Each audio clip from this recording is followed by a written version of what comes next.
हाय, मैं हूं मोहित गुंजाल from directorsinvestments.com। इस वीडियो के थ्रू मैं आपको बताऊंगा एक अपकमिंग आईपीओ के बारे में।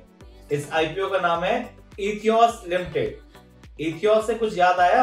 ये एक इंडिया का लार्जेस्ट प्रीमियम रिटेलर है फॉर लग्जरी वॉचेस। अगर कोई लग्जरी वॉचेस का शौकीन है तो ये एक जगह है, वो कभी मिस नहीं कर सकता। ये अब अपना आईपीओ लेके आ रहे हैं। इसकी इंपॉर्टेंट डेट्स एंड डिटेल्स यहाँ पे ऑलरेडी मेंशन्ड है, आप देख सकते हैं। अब हम ये एनालाइज करते हैं कि ये जो आईपीओ आ रहा है, क्या ये वर्थ इन्वेस्टिंग आईपीओ है कि नहीं है। सबसे पहले तो हम ये जानते हैं कि इथियोस लिमिटेड का क्या क्या मेन काम है। ये रिटेलर है बहुत बड़े for luxury watches. Luxury watches कौन कौन सी?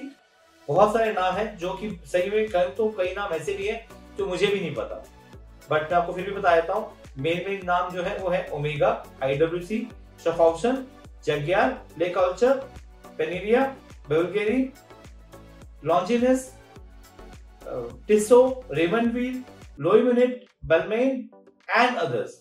कईयों में मेरी प्रोनाउंसिएशन गलत हो सकती है, तो उसके लिए आई रिग्रेट फॉर दैट। तो ये सब कुछ प्रीमियम वॉचेस हैं जो कि वो सेल करते हैं through their retail stores, and not to forget ये अपनी वेबसाइट के थ्रू या सोशल मीडिया के थ्रू भी सेल करते हैं। अगर हम इनके रिटेल स्टोर्स देखें तो they have got 50 physical retail stores. बहुत बड़ी बात है, 50 physical retail stores across 17 cities in India. And उसमें कुछ प्रोमिनेंट सिटीज हैं, दिल्ली, मुंबई, बैंगलोर, हैदराबाद, चेन्नई, कोलकाता, चंडीगढ़, अहमदाबाद, जयपुर, लखनऊ, गुड़गांव, गुवाहाटी, नागपुर, नोएडा, पुणे, थाने, लुधियाना एंड अदर्स। इस कंपनी के पास 7000 डिफरेंट वॉचेस अवेलेबल है, 7000 डिफरेंट प्रीमियम वॉचेस अवेलेबल है। एंड नॉट टू फॉरगेट, यहां से इनकी स्ट्रेंथ पता चलती है, एट ए टाइम इनके पास 30,000 वॉचेस हमेशा इनके स्टॉक में होती है। 30,000 लग्जरी वॉचेस, तो which shows the metal of this particular group. इन्होंने कितना पैसा इन्वेस्ट किया हुआ है for selling the different premium luxury watches. And not to forget, इनका बहुत बड़ा selling model है through their website and social media platform. They claim that they will deliver their watches at your doorstep. अगर हम statistics देखें तो 31 दिसंबर 2021 को इनके जो विजिटर्स थे वेबसाइट पे, इनकी वेबसाइट पे वो थे approximately 2 crore 18 lakh visitors, which is a huge number.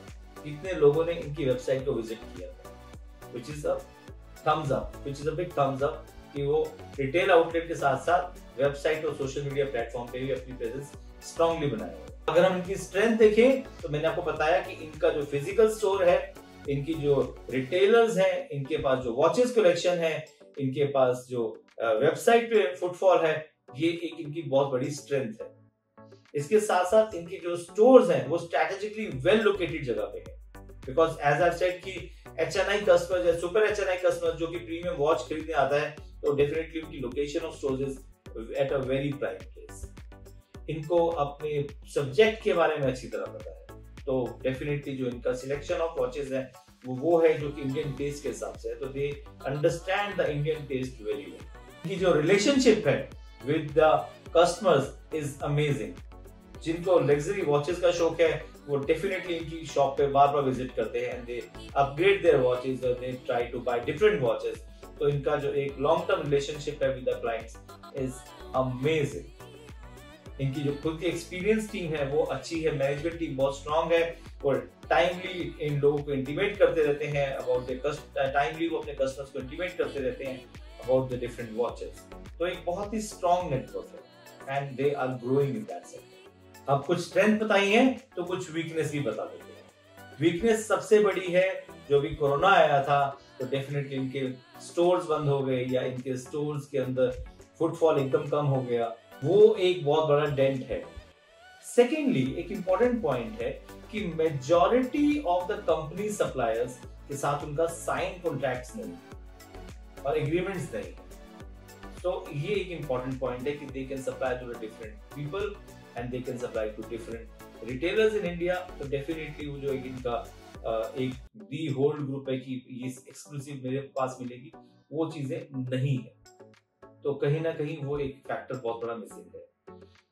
एक और फैक्टर है which is a very important factor, वो ये है कि कंपनी की जो सेल है वो डिपेंड करती है on the brand value and the global performance of the luxury watch. ये इंपॉर्टेंट पॉइंट है। मान लीजिए एक XYZ लग्जरी वॉच कंपनी है, उसको इंटरनेशनली कोई बैकलिश हो गया, इंटरनेशनली उसको कुछ प्रॉब्लम हो गया, उसी से एकदम इम्पैक्ट आ गया। तो वो एक बहुत बड़ा फैक्टर है कि उनको जो भी वॉचेस सेल करनी है उसका एक इंटरनेशनल फैक्टर लेके चलते हैं। तो sale of the watches is directly proportional to the global performance of the watch and how the watch is behaving internationally. ऐसा नहीं है कि इंडिया में बहुत बिक रही है तो ये वॉच और बिकेगी। जो premium luxury segment of watches है वो कहीं ना कहीं इंटरनेशनल जाते हैं। हम नजर डालते हैं इसके सबसे इंपॉर्टेंट एस्पेक्ट पे, वो है financials of the company. Financials of the company आपके सामने है। अगर आप नजर डालेंगे तो 31 मार्च 2019 के जो टोटल एसेट्स थे वो थे 368.92 CR, जो कि बढ़ के हो गए हैं 493.99 CR एज ऑन 31 दिसंबर 2021। अगर हम रेवेन्यू देखेंगे तो 31 मार्च 2019 को जो रेवेन्यू था वो था 445 CR, जो कि कम हुआ है for the 31 December 2021 which is 429 CR। ये इंपॉर्टेंट पॉइंट है। 31 मार्च 2019 को जो प्रॉफिट आफ्टर टैक्स है वो है 9.88 CR, जो कि माइनस 1.33 CR हो गया था on 31 March 2020, may be because of the corona factor.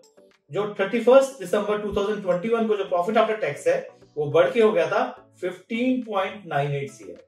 अगर हम 31 मार्च 2021 को देखें तो जो प्रॉफिट आफ्टर टैक्स था वो था 5.78 CR और 31 दिसंबर 2021 को था वो 15.98 CR। तो अप्रोक्सीमेटली 3 टाइम्स जंप मारा है प्रॉफिट आफ्टर टैक्स ने इन 9 months, which is a very good thing। अब हम एनालाइज करते हैं फाइनेंशियल्स को। तो फाइनेंशियल्स ओके है, not that great, not that bad also. अब हम ये जानना चाहते हैं कि क्या ये जो पैसा रेज करेंगे थ्रू दिस IPO उसको कहां यूज करेंगे।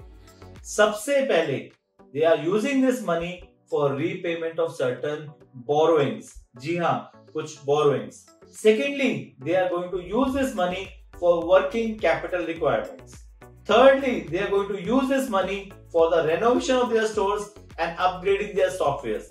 They are spending good amount of money on the softwares, तो उसके लिए उनको पैसा चाहिए। And fourthly, they are going to use this money for general corporate purpose.